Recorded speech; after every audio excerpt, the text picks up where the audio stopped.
The U.S. Department of Energy is cleaning up the Oak Ridge Reservation of residual hazardous and radioactive contamination left over as a result of decades of nuclear energy research. Much of that work has been influenced by the Oak Ridge Site-Specific Advisory Board, a citizens panel that provides independent advice and recommendations on DOE's cleanup operations. You're welcome to attend the meetings and be part of this important work. For more information, call us or visit our website. And welcome to the September meeting of the Oak Ridge Site-Specific Advisory Board. You will notice the absence of my cowbell, so I won't have to call you back from break tonight because there will be no break during this meeting. If you looked at your agenda, you will see we are on an abbreviated agenda. One of the concepts that we came up during our annual planning meeting. We expect to try and conduct this meeting in a 90-minute time period. So, with the announcements, make sure your phones are off, communication devices off, fax machines turned off. We do have exits at each end of the building. If you need assistance, someone will be able to help you. When talking or wanting to comment, please use your tents. Stand them up on end so your name can be seen by the chair.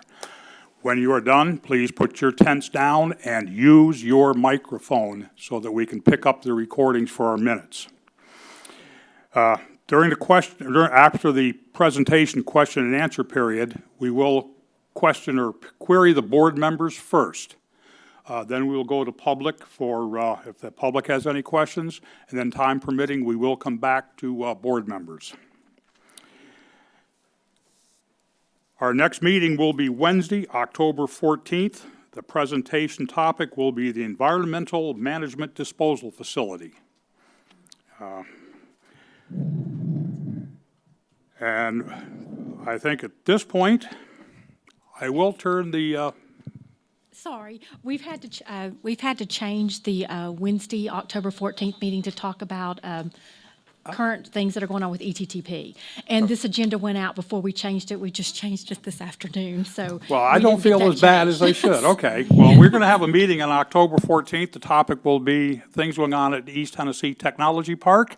Hopefully, that will be what it will be about. We will see on the afternoon of October 14th. Now, I would like to turn the meeting over to the manager of the Oak Ridge Reservation Environmental Cleanup, Ms. Kange. Thank you, David. One of the reasons for the change of the topic in October is that DOE plans to issue a proposed plan for public comment for cleanup of an area referred to as Zone 1 outside of the East Tennessee Technology Park. And so we thought that would be a great opportunity to brief the Site-Specific Advisory Board during that public comment period.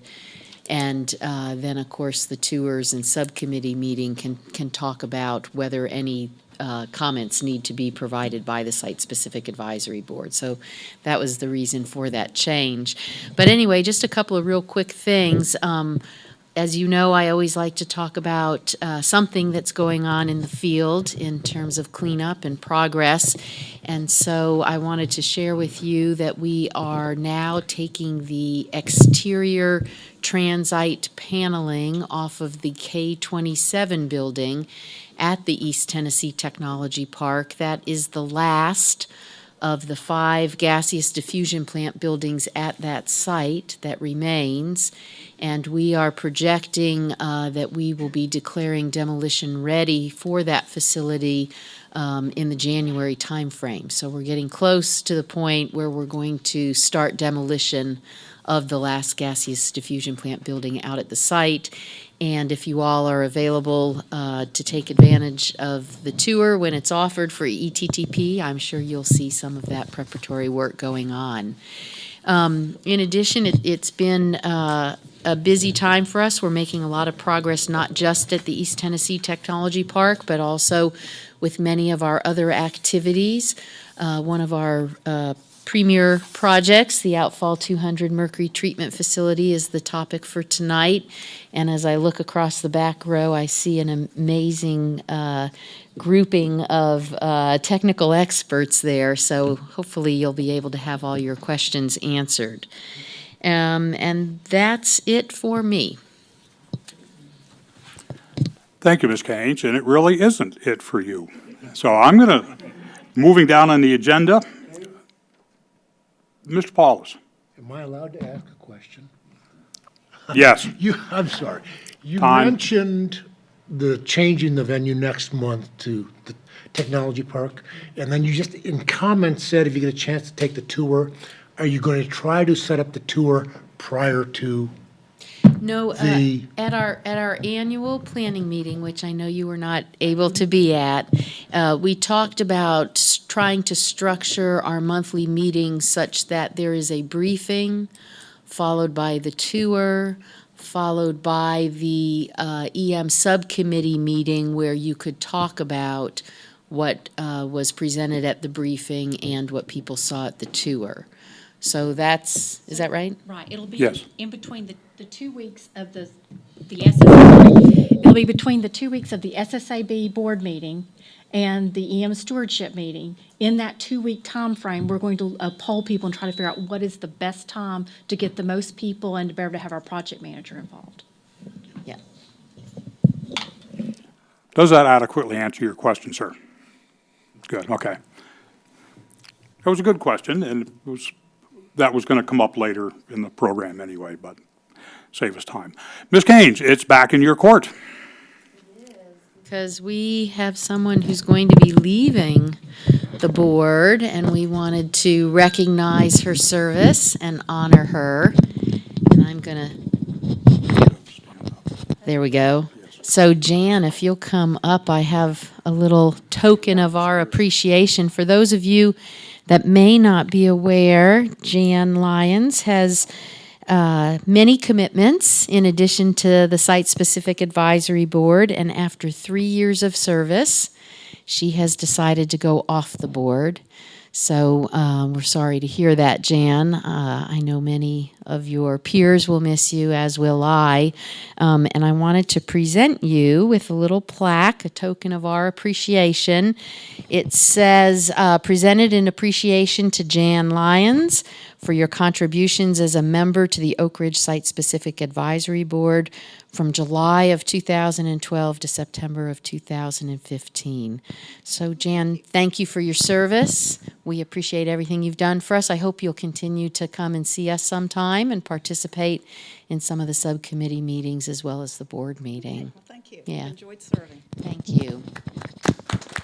Moving along on the agenda, comments from the Deputy Designated Federal Officer, EPA and TDEC. Ms. Kanes, you're up again. Wasn't that me? Well, you kind of did that, but I thought I'd just follow the agenda. Oh, okay. All right. I guess I had one other thing to do, and that is to introduce our new members. We have some new members with us, and I think we met some of them at our annual meeting, but I want to formally introduce them to those of you that could not be there and tell you a little bit about the background of each of our members. First is Martha Dedrick. Martha, welcome.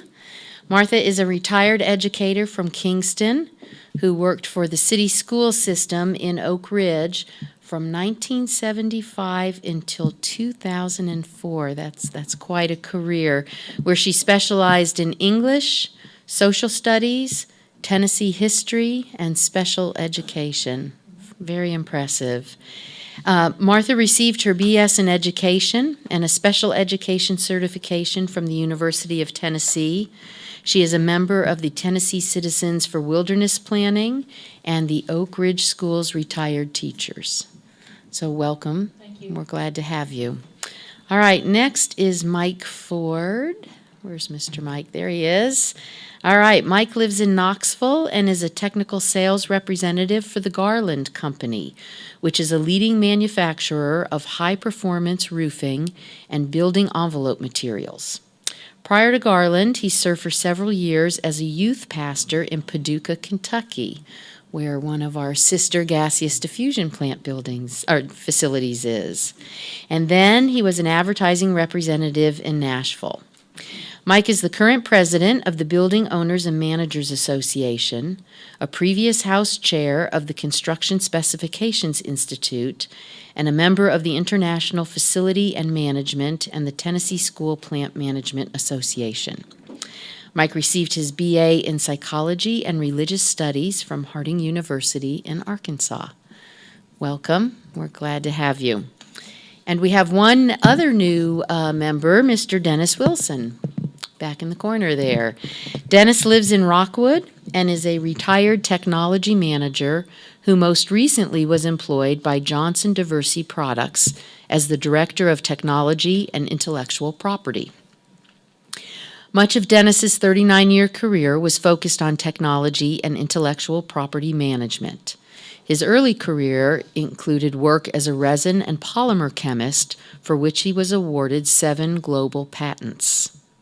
He received his BS in chemistry from the University of Wisconsin, his MS and PhD degrees in materials science from the University of Connecticut, and certifications in a wide range of technology and management courses from the Massachusetts Institute of Technology, Harvard, and the University of Wisconsin. Welcome, Dennis. We're glad to have all of our new members. We hope that you find being a member of the board is both worthwhile and fulfilling, and we look forward to your contributions. Thank you. I too welcome you. I'm looking forward to the diversity, the education, and the backgrounds of all of you to assist us. So welcome indeed. Ms. Jones, EPA. Thank you.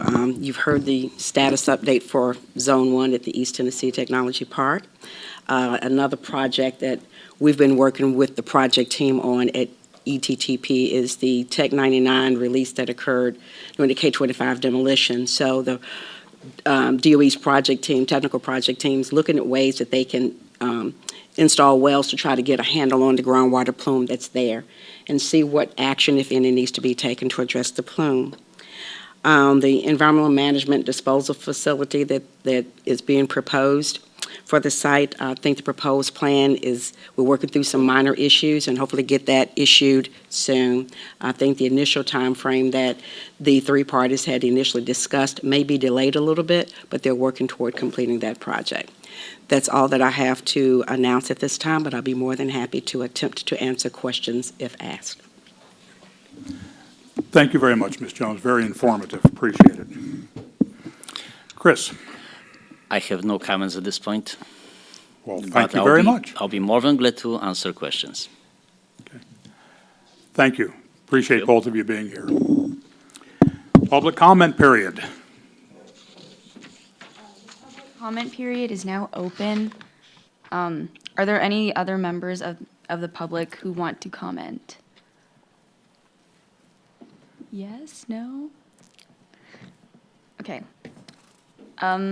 As a Citizens Advisory Board to the Department of Energy on environmental cleanup, we want to encourage the community at large to attend and participate in our board and committee meetings. If you are unable to attend, please send in your questions and comments to the address shown. Appropriate comments and questions will be read during the public comment period section of the SSAB meeting and will be given the same consideration by the board and the DOE as those given in person. Meeting schedules and ways to communicate with the board can be easily obtained by calling 241-4583 or by visiting our website. Thank you very much. Presentation tonight will be on the Y-12 mercury cleanup strategy and a plan for Y-12 water. Ms. Lyons, would you introduce our presenter, please? Yes, Jason Darby is a project manager in the Department of Energy Oak Ridge Office of Environmental Management. He has worked for DOE for 20 years on a variety of projects, including the Boneyard Burnyard, Witherspoon Sites, Atomic City Auto Parts, Melton Valley Closure Project, multiple environmental management waste management facility expansions, Tank W1A, several American Recovery and Reinvestment Act projects at Y-12, and the Outfall 200 Mercury Treatment Facility. He has a bachelor's and master's degrees in geology, and worked for the U.S. Environmental Protection Agency and the U.S. Geological Survey prior to coming to DOE. Please welcome Jason Darby.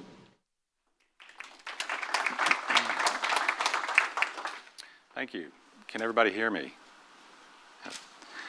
I'd like to start out by talking a little bit about where we are in the process of making a decision on a remedial alternative, how we got there, and then the next steps that the public can be involved in.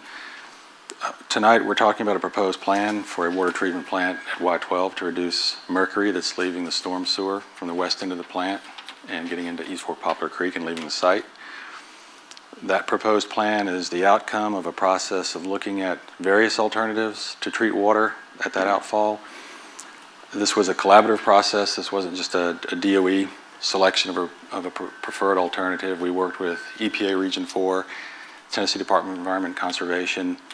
We had a lot of project team meetings, discussions, negotiations, and the outcome of that is the preferred alternative I'll be talking about tonight. So it's not a final decision. We are seeking public comment on this preferred alternative. We're looking for input that may modify it or even change the selected alternative.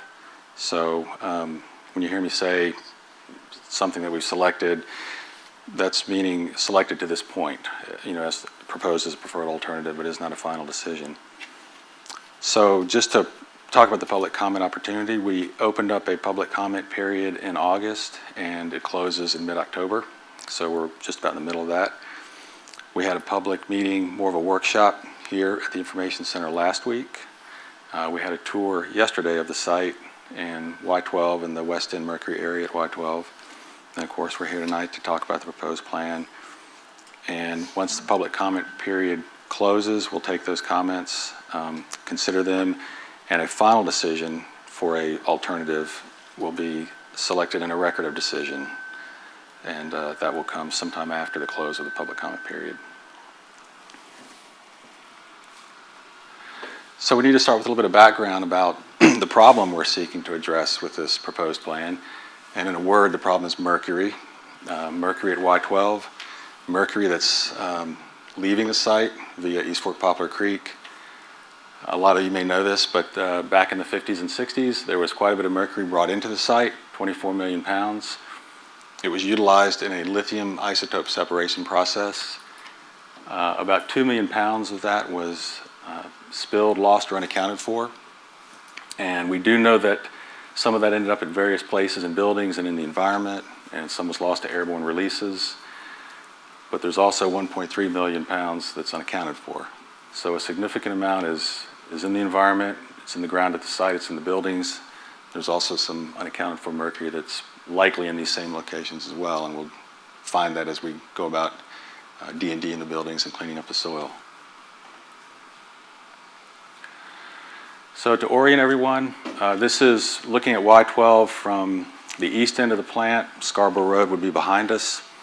We're kind of midpoint. We don't see the whole site here, so we're somewhere around the middle of the site, looking out to the west.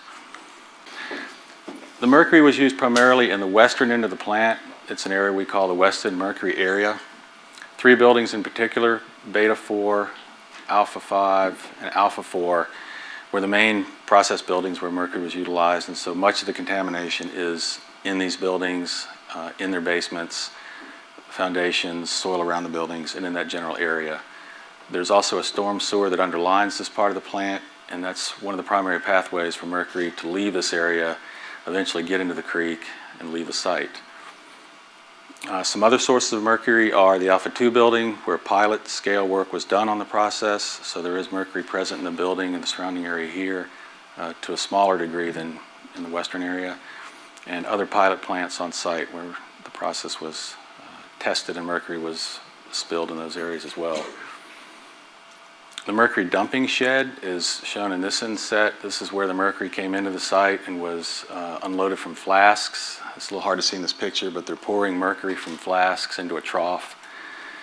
You don't see a whole lot of controls there, secondary containment, things like that. Another area of mercury management on site was the 8110 recovery area right here. This was a shed-type building where contaminated material was brought. and the mercury was removed for recycling, so there was mercury handling in this area as well. This line, of course, is East Fork Poplar Creek. The headwaters of the creek begin right here at Outfall 200, which is the location where we propose to capture the water for treatment. Outfall 200 is where water from the western end of the site comes from the collection of stormwater and exits here into the creek. Down here we've got an inset of mercury and flasks being brought in a truck circa 1955. So it's very dense, so if you try to containerize it, the container's very heavy, so you can't put it in large containers. They have to be manageable.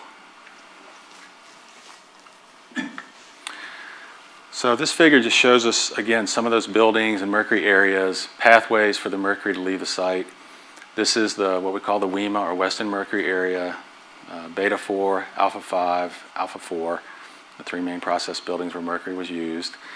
There is a small treatment plant there to treat water from the basement of these buildings. That's the Central Mercury Treatment Facility, I want to say. I'm not sure what the S is. System, okay.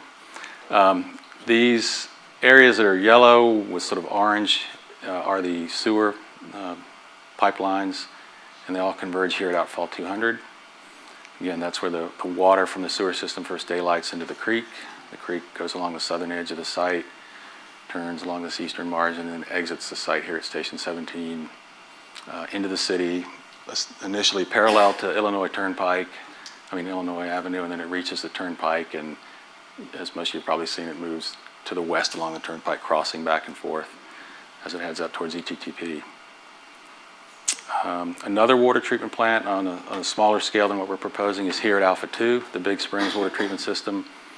This collects water from a spring, as the name implies, as well as the basement sumps from Alpha 2, and treats it at about 300 gallons per minute, discharging to the creek. This is Lake Reality. The creek at this point bypasses Lake Reality. It was initially built as a settling basin to collect sediment from the creek, as well as it was available for collection of spills. There was an issue in the past with methylation of mercury in the pond.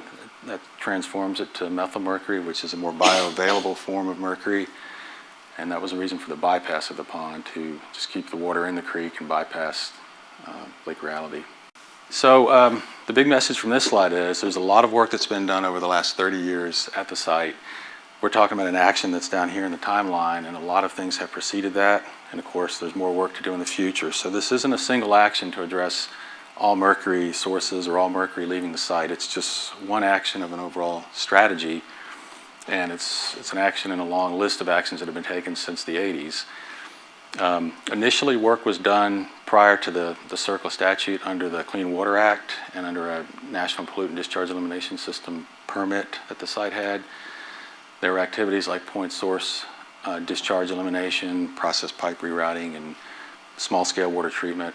And there was a lot of early success. I'll show another slide that'll show the decrease in mercury leaving the site. It's decreased quite a bit, and some of these early actions were big players in that reduction in mercury. We looked off-site in the 90s and cleaned up the lower East Fork Poplar Creek floodplain. That was 1996 and 97, where the actual field work took place. That addressed mercury in the floodplain that posed a risk to human health. About 45,000 cubic yards of soil was removed, disposed of at Y12. The area backfilled and seeded and is available for public use. 2002, we issued a record of decision for what we call the Upper East Fork Poplar Creek watershed. That is the record of decision that we're proposing to amend with this proposed plan. So if we move forward with this, it will be an amendment to that record of decision, which was primarily focused on addressing migration of mercury off-site into the creek. The Big Springs water treatment plant came out of that record of decision. A clean out of the storm sewer system in the west end of the plant, the WEMA area, occurred under the Recovery Act that was driven by this ROD. And then there's sediment removal from the creek itself and Lake Reality that will be implemented in the future that's directed by this ROD. Later, there was a phase 2 ROD that focused more on soils and scrapyards, and the old scrapyard cleanup came out of that. That was a Recovery Act project where a tremendous amount of scrap and contaminated material was removed from Y12. Again, under the Recovery Act, we had a mercury remediation project that took some of the remaining funds that was left over from larger cleanup actions under the Recovery Act, looked for other opportunities to reduce mercury and mercury migration off-site at Y12. These were typically smaller, like mercury tank removal. There were 5 mercury tanks on the west end of the plant that contained mercury. Those were disposed of. And this is where we began considering conceptual design for mercury treatment. We had these funds, these Recovery Act funds. We didn't want to lose them, have them go back to the Treasury. So we talked to EPA and TDEC, and the idea of large-scale water treatment somewhere in the area of Outfall 200 was conceived, and we moved forward with evaluating that. So that began back then. In 2013, and we developed a strategic plan for mercury remediation at Y12, and that is an overall approach that looks at near-term actions like this water treatment plant, actions out in the future like process building D&D and soil remediation. We're looking at technology, identifying technologies that can help us reduce the migration of mercury off-site, developing new technologies that will help us do that. So it's a comprehensive approach so that as funding becomes available, opportunities become available, we can move forward under a planned effort to continue to reduce mercury discharges from the plant. And here we are in 15 with a proposed plan for the treatment facility. And in the future, in the mid-2020s approximately, we'll begin building D&D and soil remediation in the western end of the plant.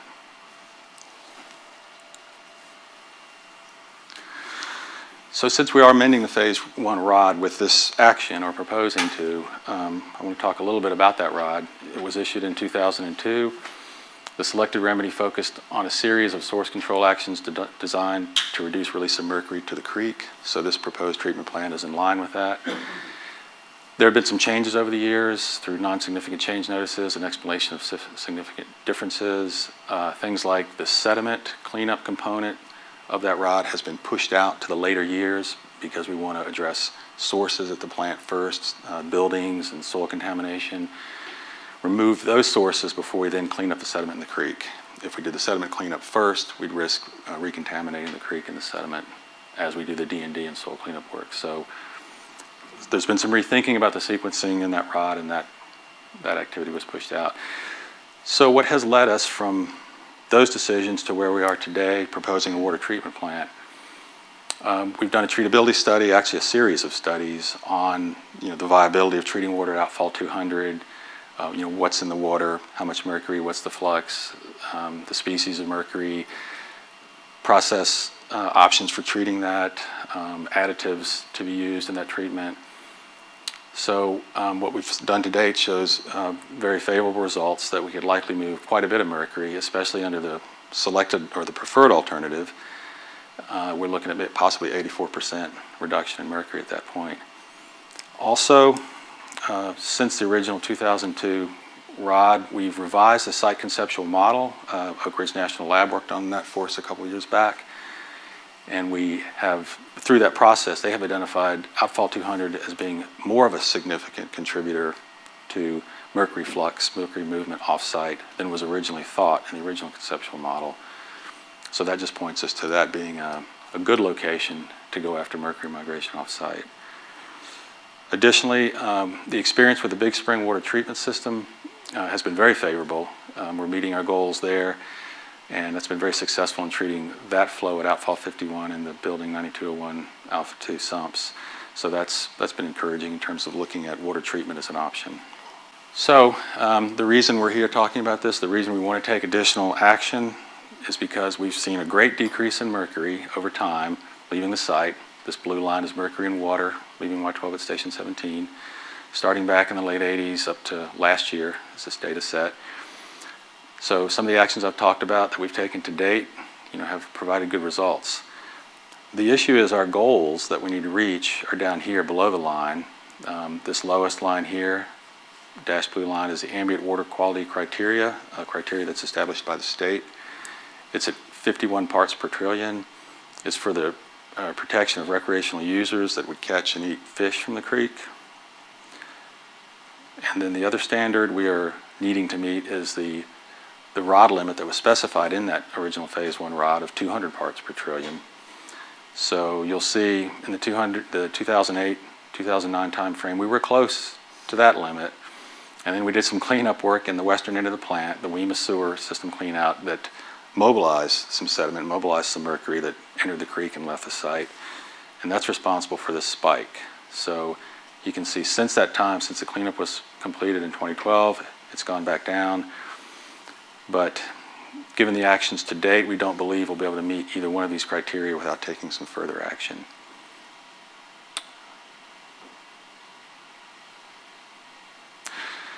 Also, in addition to meeting these criteria, when we do D&D work in the future, it's going to be on a large scale on buildings that are significantly contaminated with mercury. We know from the West End mercury area clean out that there's the potential for releases when we do these activities. So this system, when in place at Outfall 200, will be a backup to measures that we'll take when we do the D&D work to control migration of contaminants. We'll have measures right there, at the site where the buildings are being taken down. But if mercury escapes that area, then as more or less a backup, this system will capture that water at Outfall 200 and treat it and remove mercury. And because we are not at these criteria, the creek itself is posted. There's a fish consumption advisory, so if we are successful in removing sources and reducing flux off site and we can meet these criteria, those postings will come down.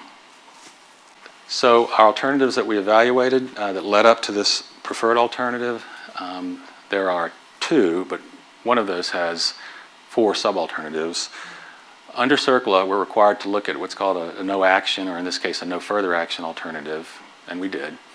There would be no cost associated with that, obviously, but there would also be no flux reduction, mercury flux reduction. So we would not decrease the amount of mercury leaving the site. So that gets ruled out pretty quickly because we have those existing regulatory criteria we have to meet, and that alternative would not get us there. Alternative 2A is a water treatment plant at Outfall 200 that treats 1,500 gallons per minute, and there's no stormwater storage capacity. So when a rainfall event occurs and the flow in the storm sewer increases, water could be captured up to 1,500 gallons per minute, and above that, the water would be bypassed to the creek. The base flow coming out of Outfall 200 is in the 1,300 gallons per minute range, so this is essentially a base flow system. It really wouldn't treat much stormwater, and it has no ability to store stormwater. It would remove approximately 52% of the mercury at Outfall 200, and the cost is $115 million. Alternative 2B is similar, but it proposes a larger treatment facility, double the size, 3,000 gallon per minute capacity. So that would remove and treat base flow as well as some storm flow. When we had a rain event, some of that initial flow in the sewer would be captured up to 3,000 gallons per minute, and then the rest would bypass and go to the creek. This would remove slightly more mercury, 68%, and a slightly higher cost, $125 million. Alternative 2C is what we're calling the preferred alternative. It builds on alternative 2B, and then it has a 3,000 GPM treatment plant. But in addition to that, there's 2 million gallons of stormwater storage capacity. So there'd be a large tank. We're showing here in the cartoon, there'd be a tank to capture that stormwater that exceeded the treatment capacity of the plant. So when there's a rain event, the flow in the storm sewer increases. Up to 3,000 gallons would be captured and treated real time. Above that, we would store stormwater in the storage tank that would later be bled off and sent to the treatment plant and treated. That would remove 84% of the mercury coming out of Outfall 200 at a cost of $146 million. Alternative 2D is again a 3,000 GPM treatment plant, but then the storage is increased quite a bit, up to 10 million gallons of storage. We see an increase to 91% in flux reduction or mercury reduction in Outfall 200 with a cost of $179 million. This is just a photograph of, actually you're standing above Outfall 200 looking at the creek just below it, so it's sort of just behind us. This is some scaffolding we put in to do treatability study work that we've done to inform our conceptual design. So a little more detail on the preferred alternative, 2C. There's a 2-stage headworks. The headworks is where we initially capture the water from the creek. There's a primary stage or a base flow stage that will capture up to 3,000 gallons per minute. And then there's a storm water stage that'll capture up to 40,000 gallons per minute. Anything over the 3,000 will go to the storage tank. 3,000 GPM is the 95th percentile of Reese Fork Poplar Creek flow, so that'll capture 100% of the water 95% of the time. The 2 million gallons of storage will be used to optimize the capture of what's called the first flush. When we have a storm event, mercury has accumulated in the storm sewer during base flow conditions in sediment and even visible elemental mercury. And when we see a storm come through, that material is flushed out in what turns out to be about the first 60 minutes. So the most significant amount of it comes out in the first 60 minutes. So this tank size was based on the need to try to capture that first 60 minutes, that majority of first flush material that comes out in the storm. The treatment approach and the technology that we're using is all designed to try to reach the goal of 51 parts per trillion, the ambient water quality criteria. We estimate an 84% reduction in mercury at this location once the plant is up and operating. The plant has a modular design so that if we get it up and operating for several years and we're not meeting the goal of the action, then we can do things to the plant to improve its removal efficiency. We could add more storage, as in that other proposal, 2D, up to 10 million gallons. There's space at the site for that. We could add on other treatment processes like carbon polishing at the end of the treatment process to lower the concentration of mercury in the effluent.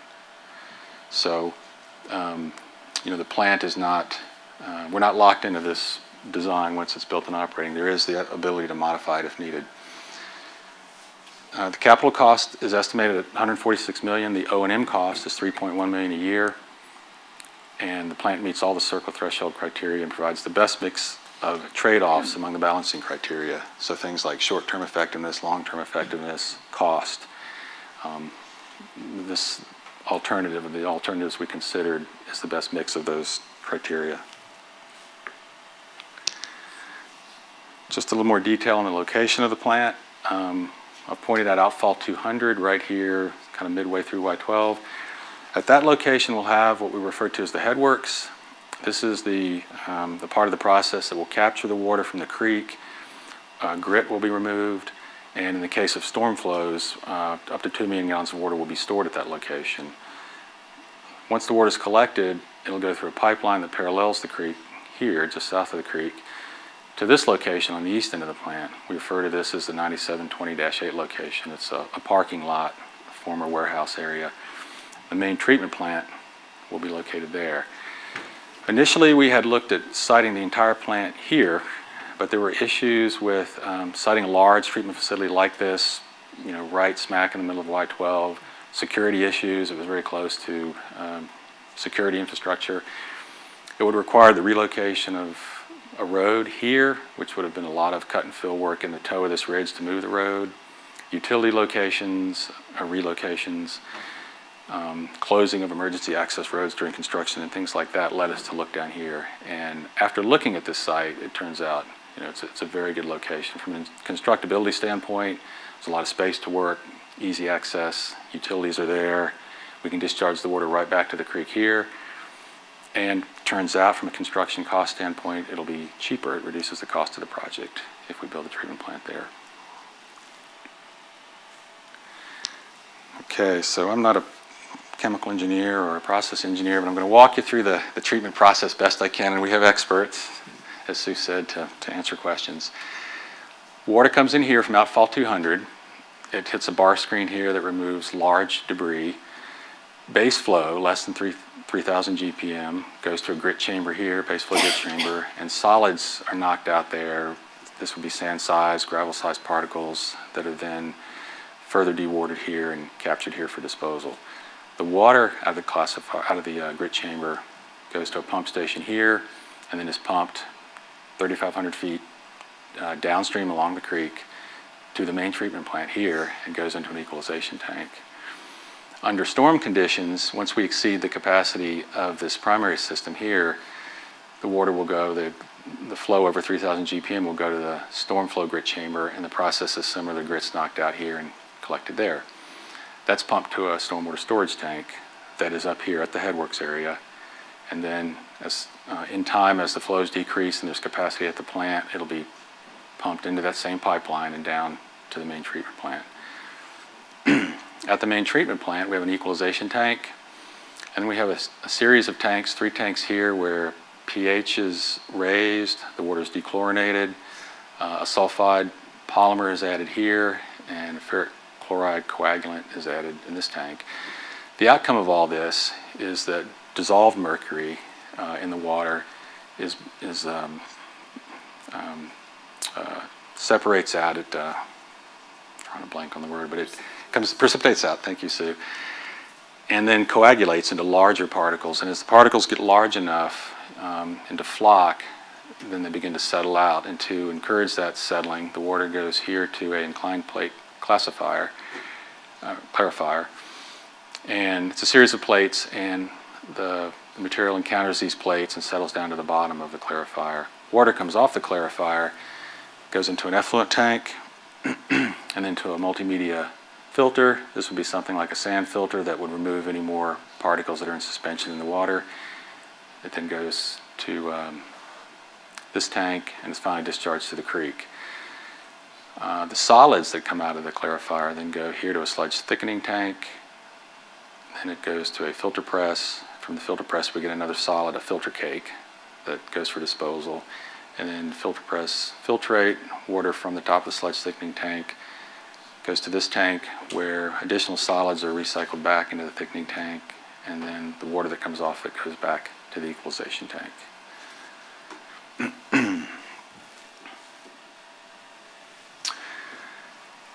So this action will provide multiple benefits. It'll achieve immediate reductions in mercury releases. We believe 84% of what's leaving outfall 200. It'll make progress towards achieving compliance with the regulatory criteria that are established in our Phase 1 record of decision and the state water quality criteria. It'll provide a mechanism to control potential increases in mercury releases to Upper East Fork Poplar Creek that might result from future demolition of the WEMA mercury use buildings. So again, this would be a backup to primary controls that would be in place during D&D and soil cleanup. If mercury were to escape those controls, we could capture the water at outfall 200 and treat it. And then finally, what we're proposing here would supplement actions we've taken to date. It's consistent with the Phase 1 ROD. It's consistent with our strategic plan for mercury remediation as a near-term action to continue to reduce mercury leaving the site. And it would achieve the ultimate goal of eliminating current fish advisories and use. All of this together, we hope, would achieve the goal of eliminating current fish advisories and use restrictions. So this is outfall 200, your first glimpse of it here. There's another sort of open pipe here that looks just like those. This is where the creek begins, East Fork Poplar Creek. There would be more like a dam-like structure right here once the plant's built and the headworks are built that would divert water off to the left here, and that's where the headworks are that capture the water and begin the process of treatment. These are all the slides I have, but we do have something else I'd like to show. We have a 3D model of the headworks area. We obviously haven't gone very far with the design. We haven't gone completely through the circular decision process, but we've done some initial conceptual and preliminary design work, and one of the kind of neat tools that's come out of that is this 3D model. So Claude Buttram with CH2M Hill is going to pull that up for us and kind of walk us through it. Thanks, Jason. My name again is Claude Buttram, and I'm the project manager for CH2M Hill. We're designing this facility. We're a subcontractor to UCOR for the design of this facility, and so I'm working for Jimmy Massey here, who's the overall project manager for this facility. And we focused the preliminary design at the start on the headworks and the process design. And so in terms of what we can show you physically so far, this is our preliminary concept for the headworks. The large cylinder you see here is the 2 million gallon storage tank. To put it in perspective, it's about 70 feet in diameter and about 75 feet high. So that's about a 6 or 7 story building, pretty big. What we have here is the diversion weir. This is actually in the upper East Fork Poplar Creek stream bed. And we have a weir here that diverts the water to flow to a couple of places. As Jason mentioned, under normal flow conditions, we take about 3,000 gallons a minute to what we call a vortex grit chamber right here, where we separate out solids. And from there, it overflows into a wet well where we have 3 turbine pumps that pump it the approximate kilometer down to the treatment works at the 9720-8 pad. Now, in wet weather, when we have storms, we also have gates here where we can divert the flow into a second channel that goes to a much larger vortex grit chamber that can handle up to about 37,000 gallons a minute. And from there, it overflows into a larger wet well where we have 3 turbine pumps that pump it into the large storage tank. Supporting all this, we have an electrical building. We've got large variable frequency drives for the pumps, and they're located in here. Our controls for the various gates and other instruments that monitor flow and control where the flow is going is also located in this building. At the bottom of the grit chambers, we have a well where we accumulate solids. Those are pumped out and through a classifier which separates the grit from the liquid. The liquid goes back to the base flow grit chamber, to the wet well, where it can be pumped down to the treatment plant. And we have several views of this. I'll rotate it and walk over here and hopefully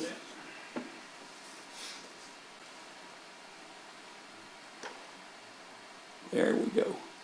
And one of the interesting things about it, and one of the challenges of building this facility, is the headworks involves a lot of heavy civil construction. These wells, the vortex grit chamber, the wet wells extend anywhere from 25 to 30 feet below grade. So there's a lot of excavation that's going to have to be done to install these headworks facilities. And then within the wet wells, they're not just a big empty chamber. We have baffles and other things to still the flow into the pumps. We have sumps to remove the water so that we can perform maintenance on the turbine pumps, which are 30 to 35 feet tall. Just to give you an idea, these pumps for the stormwater flow have 350 horsepower motors. So they're pretty significant pieces of equipment. And I'll give you another view here and then turn it back over to Jason.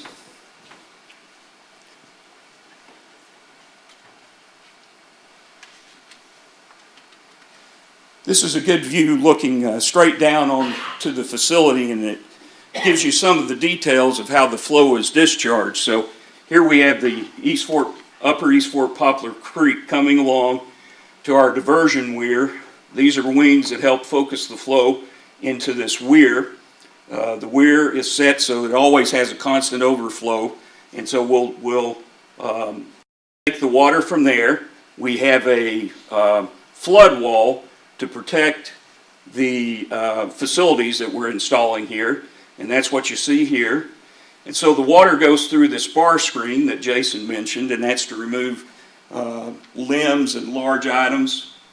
And then from there, we have 2 gates. We have a green gate here and a green gate here.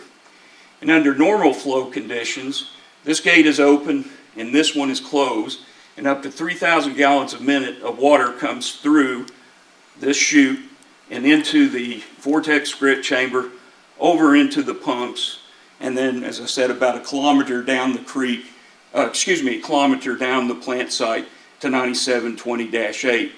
When a storm comes along, we have what are called partial gates here, partial chutes that allow us to measure flow.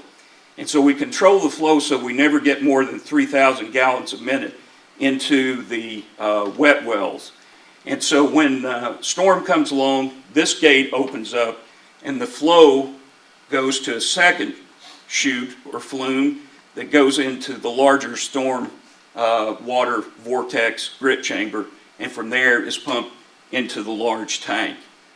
So that's what we're working on right now, and we'll have some more information for the department and our colleagues at UCOR over the coming months. Thank you. Any questions? Jason, thank you very much. That was an excellent presentation, both of you.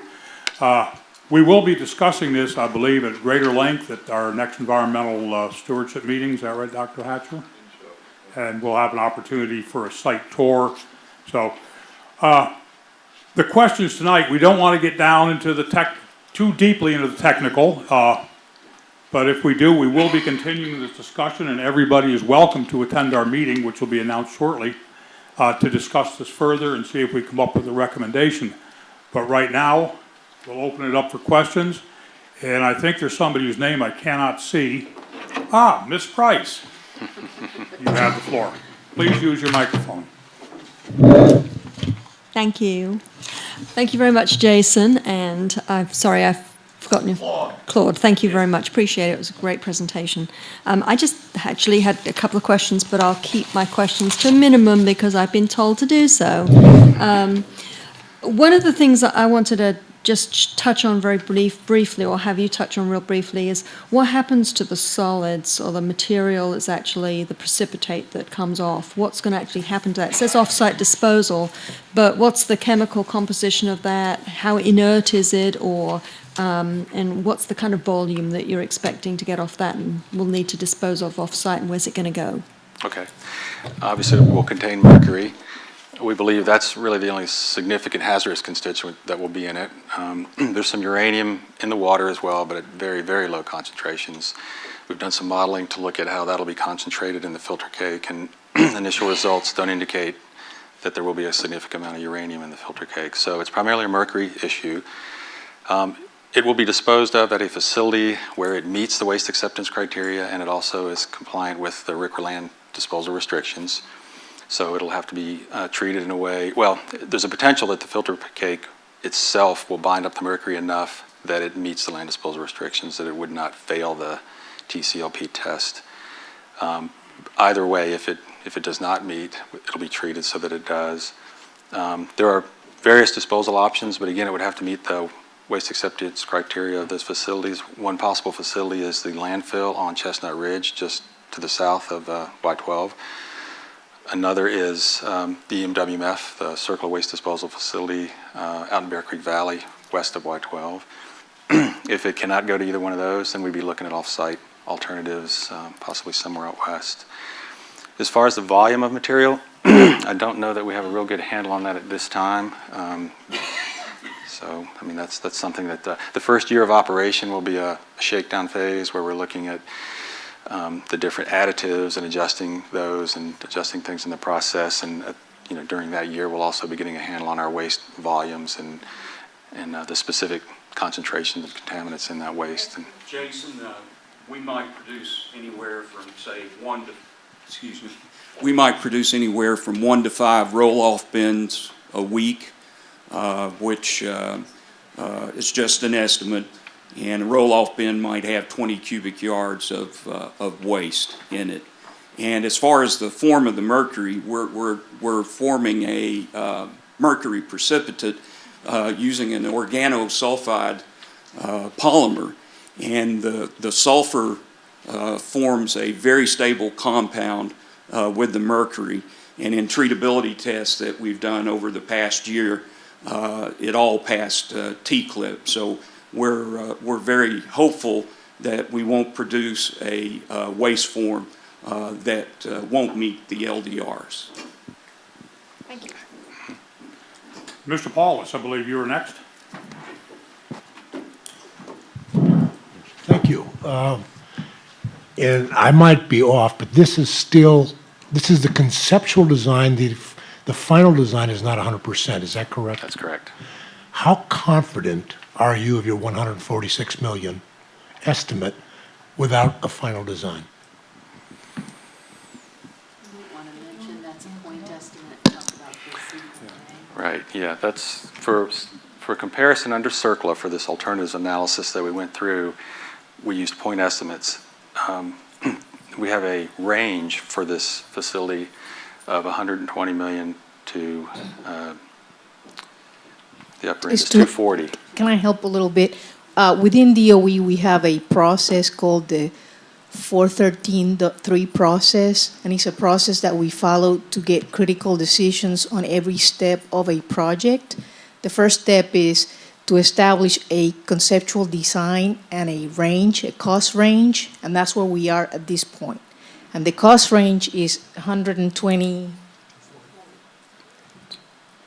Excuse me, and that's fine, but the briefing was it was 146 million with a 3.1 million annual operational cost. And I'm just curious, are those a target number, or is that a maximum number, or is that what we're hoping for?